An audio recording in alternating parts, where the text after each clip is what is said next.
Here's the scene. You're sitting on the couch, controller in hand, mouth wide open, and mind blown. The credits are rolling and suddenly the game you sunk weeks of your life into is just over. What's next? Where does your life go from here? Well, if you're playing one of these games, it's right back into the game world. Here's a general spoiler warning for the rest of the video. Now, let's take a look at some games that get better after you beat them. Before we begin, remember to hit that subscribe button to level up and join our notification squad.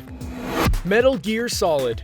No, we aren't talking about 2015's The Phantom Pain, which does have a fantastic open world that we love to get lost in. We're going back to the PlayStation Classic from 1998. You might get shocked by this choice. There aren't any side quests or world to explore, and certainly no online multiplayer. So what's there to do? Well, as many may know, there are two endings to the game. One where you ride off with Meryl, and one with Otacon if you let Meryl die earlier on. The Meryl ending gifts you with the bandana that gives you infinite ammo in the second playthrough. The Otacon ending gives you a stealth camo which hides you from guards and cameras. Either way you go, these items make the trek through Shadow Moses a bit less stressful. Now you can fully appreciate expert level design, experiment with enemy takedowns, and achieve that perfect run through. After that, begin your third playthrough with a bandana, stealth camo, and a stylish tuxedo. These may not be huge changes, but they make a big difference on how you play. They've even been included as hidden items in later games. Plus, any game that adds a tux is instantly the best game ever, right? Resident Evil 7. Resident Evil games tend to feel like completely new experiences on the second playthrough. The first time, you're much more cautious. You creep slowly through each door and hallway. You're tense and prepared for the next terrifying monster. The second time around, things get a little bit more action-packed. For starters, there's a secret ending which you choose about 2/3 of the way through the game. It adds an extra boss fight with Mia, too. Then you get to keep your weapons from before. Now those panic-inducing monster fights will feel like a breeze, especially if you're carrying the insanely powerful Albert gun. Take the game a little slower and begin to pick up on the hidden secrets, lore, and Easter eggs sprinkled throughout. Then, for PlayStation users, there's the amazingly well-crafted VR mode. Casual players beware. This mode puts all the jump scares, rampaging monsters, and creepy grandmas up close and personal. It adds a new dimension of fear and anxiety that make it the most unique Resident Evil experience to date. Explore the disturbing Baker estate one more time, but come prepared with heavy weapons, a VR helmet, maybe a friend for safety. Pokemon Sun and Moon. Okay, so you've crushed the Elite Four, beat all the gym leaders, and may have even caught some of the legendaries. The fun of Pokemon has sadly come to an end, right? Think again. Sure, the main quest is over, but the journey is far from complete. With all those badges you collected, you can fully control your Pokemon and start ranking up those EV stats. Right after the storyline ends, head home and get a new mission. 2 Pokemon detectives will task you with catching the mysterious Ultra Beasts hidden around the map. Then take a stroll to the battle tree. After you prove yourself to series favorites Red and Blue, you can start battling more classic trainers from the series. Visit the Festival Plaza where you can meet up and play with thousands of players online. Host or take part in worldwide missions that can offer some sweet rewards. Of course, the most important thing to do is catch 'em all. With 300 unique Pokemon to find, that will easily eat up several long, sleepless nights. There's even a global trade system to trade with friends. Looks like that silly game with the yellow hamster monster has more to it than we thought. Batman Arkham City. The ending of Arkham City was somewhat bittersweet. Sure, the day is saved. Batman takes an antidote to survive and he returns to protecting Gotham City. But the Clown Prince of Crime finally meets his demise after he attacks Batman, causing the antidote to smash onto the floor. The city is left in shambles, and Batman still has a lot of work to do before the night is over. Rocksteady leaves you with a boatload of content that will please every type of gamer. For completionists, there are over 400 Riddler trophies to find scattered throughout the game. Then there are the wide array of side quests that introduce many classic villains not seen in the main game, like the Mad Hatter. For story-driven players, you can find hidden Easter eggs that hint at the future. These include Harley Quinn's pregnancy test, Scarecrow's creepy boat on the docks, and the various conversations between inmates which you can listen in on. Lastly, for those who just love Batman, you get to be the Batman. You can easily spend 5 hours just gliding across rooftops, sneaking up on gangs, and performing satisfying combos. Plus, with all the gadgets you acquired throughout the game, you will be unstoppable.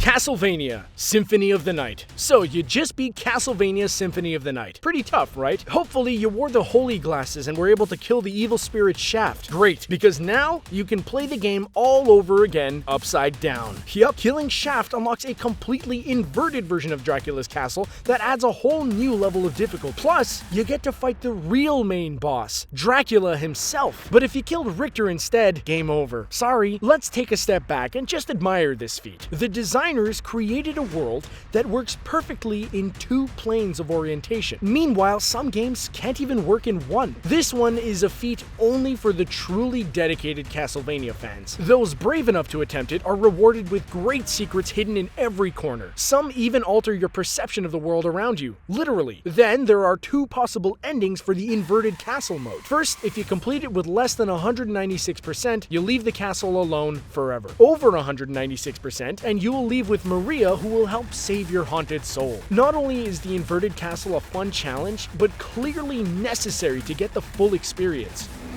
Dark Souls 3. The Dark Souls series has always been known for its outrageously difficult gameplay. From the infuriating boss battles to the lack of a pause button or HUD map, this game has seen the death of many brave controllers at the hands of enraged gamers. And yet, we still play because nothing in the world is more satisfying than watching those credits roll. After countless days of all-nighters, you finally did the impossible. So what's next? That's where New Game Plus comes in. This mode will appear on the main menu after your first playthrough of the game. It takes you back to the beginning of the game and has you do it all over again. Luckily, you're equipped with the weapons, inventory, and stats from last time. Now you may be thinking, too easy, right? Well, to balance it out, you don't start with any dungeon keys, and of course, the enemies are much harder. Knowing what's to come and being prepared for the long journey ahead gives the second playthrough a completely different feel. Now you can enjoy all the hidden details rather than fearfully creeping into each area. What's better, once you finish, there's a New Game Plus Plus, then New Game Plus Plus Plus, and so on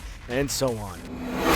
Assassin's Creed 4 Black Flag. Yo-ho, matey! Looks like you and your fine crew have done your duty and completed the quest. It was a sad but triumphant conclusion to quite possibly the best Assassin's Creed game to date. Fact. Now you return to the beautiful deep blue and voyage out to plunder, steal, and sing catchy sea shanties. Attack military ships and bases to gain loot, repair your ship, and pick up new crew members. Continue to upgrade your lovely jackdaw until you're ready to take on the monstrous legendary ships. Although we recommend several practice runs before you go head-to-head with one. Maybe continue the story with the Templar hunts. There may be only 4 of them, but they can take quite a bit of time. By doing these missions, you'll collect Templar keys, which will unlock the Templar armor outfit. Then go back into Abstergo and collect all the post-it notes around the office. These contain some pretty neat Easter eggs for die-hard fans. Even 4 years after its release, the ship battles and open worlds still push an ever-revolving cycle of fun that won't get old anytime soon. See you on the high seas, laddie.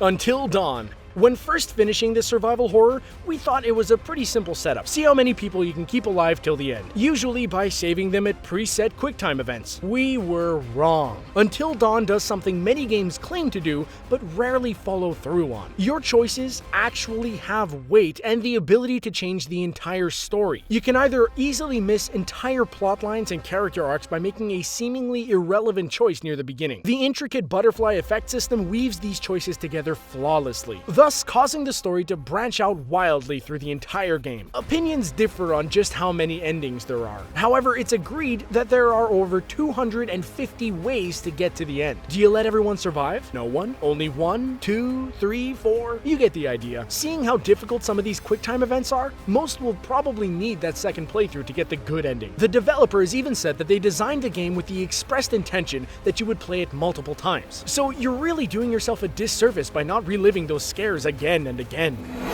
Destiny. Bungie's hyped-up follow-up to the Halo series was nearly ruined by terrible reviews. Complaints of a lackluster storyline and little to do in the online world warned of an early grave if something didn't change quick. Slowly but surely, with the addition of raids, strikes, and the Crucible, the game was no longer on life support. In fact, it was better than ever. In a way, the main game is just a 12-hour training session to prepare for the multiplayer portion. Then, when you've leveled up your weapons and are comfortable with the mechanics, you're ready to raid. The main appeal of Destiny is the intricate loot system. After completing a raid or a strike, a player is rewarded with a mystery loot drop. This gives you the chance to win rare items and upgrades to beef up your Guardian. It's a first-person RPG in the truest sense. Play through long battles with your friends, earn rewards, and max out your character stats. But if you're just dying for some more lore, they've got you covered too. The Grimoire are a set of unlockable cards in the game that delve deeper into the world's backstory. By completing missions, you can unlock more cards and learn some pretty interesting stuff.